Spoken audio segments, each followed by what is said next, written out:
Halo, selamat datang di jalantikus.com. Produk yang akan kita review kali ini adalah Asus PhonePad 7, keluaran terbaru tahun 2014.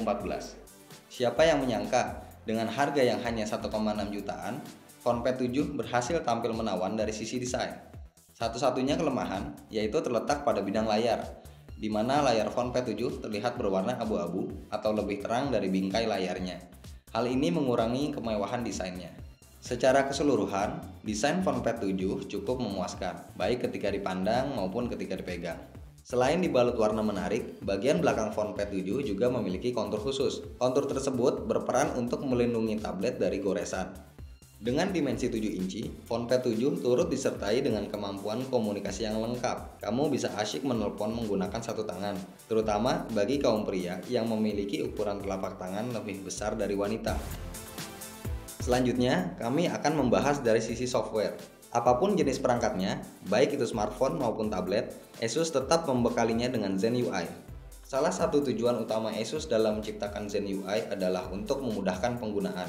Hal ini sudah bisa dirasakan bahkan dari halaman lock screen. Asus menyediakan menu pengaturan tersendiri untuk bagian lock screen yang bisa diakses dari menu settings. Tersedia opsi untuk mengaktifkan Quick Access. Dengan begitu, kamu bisa memotret, menelpon, serta mengirim SMS langsung dari halaman lock screen. Memasuki halaman app drawer atau menu utama, kamu dapat melihat beragam icon aplikasi dengan jenis font berbeda dari biasanya.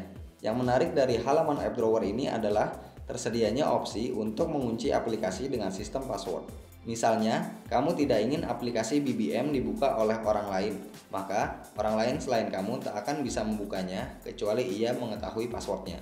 Dengan pengalamannya menciptakan perangkat PC, Asus turut memerhatikan sisi baterai pada perangkat Android-nya.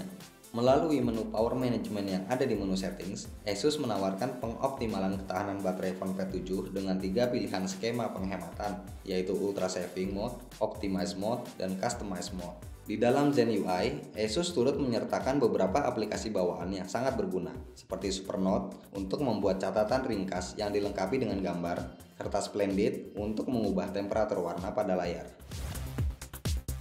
Beralih ke sisi hardware, Asus PhonePad 7 bisa dikatakan sebagai Zenfone 4 yang diperbesar. Keduanya memiliki komposisi hardware yang mirip, seperti prosesor dual-core Intel Z2520, RAM 1GB, dan GPU PowerVR XGX 544MP. Meski tergolong rendah, kecepatan prosesor 1,2 GHz milik PhonePad 7 tak membuatnya kekurangan tenaga dalam menyokong Zen UI. Mengakses menu-menu pada PhonePad 7 bisa dilakukan dengan lancar. Untuk mengetahui performa asli saat menjalankan game yang tergolong berat, kami mencoba memainkan game Shadow Blade. Game ini menampilkan objek yang tidak terlalu banyak namun cukup detail. Hasilnya, PhonePad 7 bisa menjalankannya, namun sesekali terasa tersendat. Sedangkan untuk menjalankan game kasual seperti Clash of Clans, performanya tak perlu diragukan. Asus membandrol PhonePad 7 dengan harga yang sangat miring, mengacaukan pasar tablet Android lokal di bawah 2 juta. Dengan harga ekstra murah tersebut, ada beberapa hal yang terpaksa dikorbankan. Salah satunya ada pada sisi layar. Dengan dimensi 7 inci, sebenarnya kami berharap paling tidak PhonePad 7 dibekali resolusi 720p.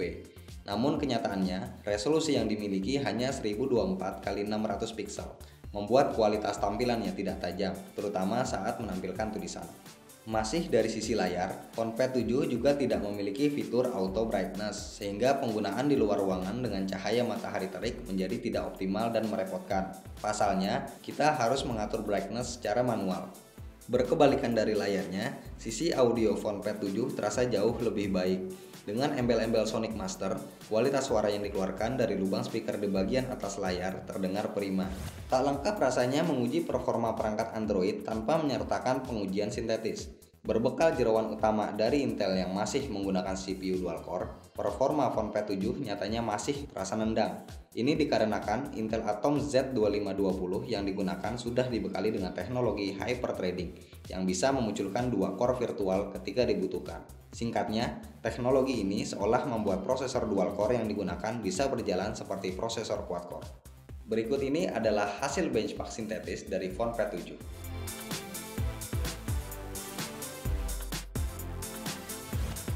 Terakhir, saatnya membahas dari sisi kamera. Seberapa banyak orang yang menggunakan tablet untuk memotret?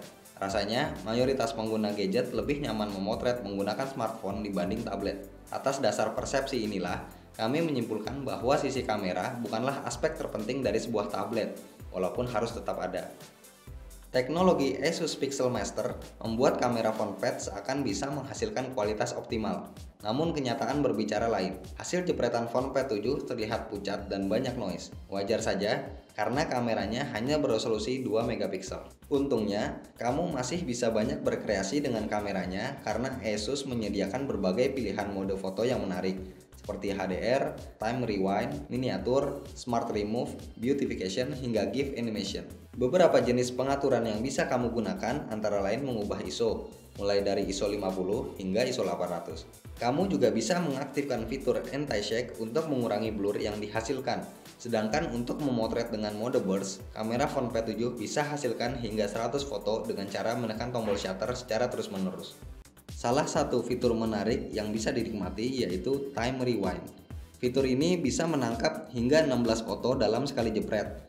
Dengan rincian, 5 foto diambil dalam durasi 1 detik setelah menekan shutter dan 10 foto diambil dalam durasi 2 detik sebelum kamu memencet tombol shutter. Pada akhirnya, kamu bisa memilih salah satu foto yang terbaik.